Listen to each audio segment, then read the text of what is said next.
The wife says sweetly, "Honey, open your mouth." Just then, the first wife walks into the house. Seeing his first wife, the husband asks coldly, "We've been divorced for 7 years. Why are you here? Please sit down first. Tell me what's going on." The first wife explains calmly, "My company has been facing financial problems lately, and I'm short on money to keep the business running. Could you lend me some money?" The second wife says mockingly, "Wow, you've actually come all the way to our house to ask for money now?" The husband asks calmly, "How much money do you need?" The second wife asks angrily, "What are you talking about?" The husband replies calmly, "It's nothing." The first wife says honestly, "I need $1 million. The husband asks in shock, $1 million? That's a huge amount of money. What kind of problem could possibly require you to need $1 million? The first wife explains helplessly, "I know it's a lot, but I have no other option left. That's why I had no choice but to come to you. Can you help me this time?" The second wife says sarcastically, "Your struggling company still hasn't gone out of business? You've got some nerve. It's been so many years since you two got divorced, yet you still have the nerve to come to our house and ask us for money." The first wife asks firmly, "Just tell me one thing. Can you help me or not?" The second wife says angrily, "Are you ignoring me? Don't forget, I'm his wife now, and you're only his ex-wife. You came here to ask my husband for money." The husband interrupts them firmly and says, "Enough. Stop fighting, both of you." He then tells his first wife honestly, "You suddenly want such a huge amount of money. Where am I supposed to get that much? To be honest, my own company is struggling right now, and I'm short on cash too." The second wife says firmly, "Don't give her any money. I'm telling you, your money is my money. She isn't getting a single penny." The first wife tells her ex-husband desperately, "You can't do this. Even though we're divorced, you're still the father of our child. I'm only here to ask you for a loan." The husband explains helplessly, "I already told you that my company is struggling too. I'm even embarrassed to admit that I might not be able to pay my employees' salaries next month. Do this instead. Wait a few days. Once my finances improve, I'll transfer the money to you myself."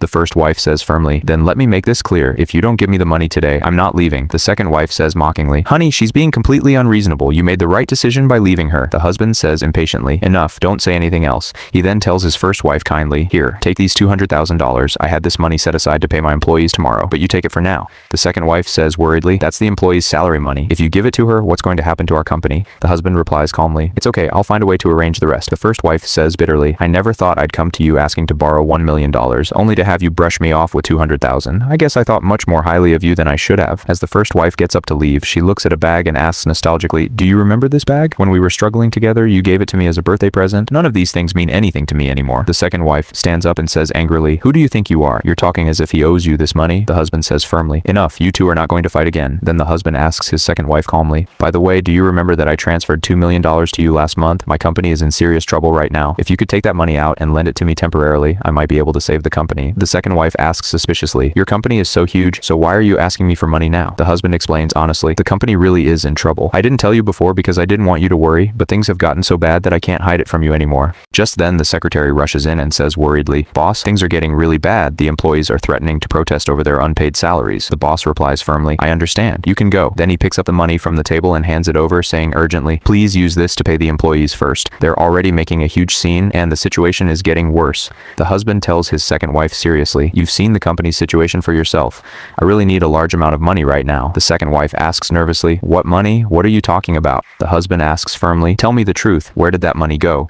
The second wife admits nervously, "I used the money to buy a house for my brother." Then the husband sits down on the couch, exhausted. He reaches for the purse, opens it, and finds a letter inside. "A few days ago I heard from a friend that your company was in trouble. I took a long time to decide whether I should come to you. Look at the people around you. I believe that once you fall on hard times, everyone around you will leave you. I know you very well. If I didn't help you this way, you probably wouldn't have accepted my help.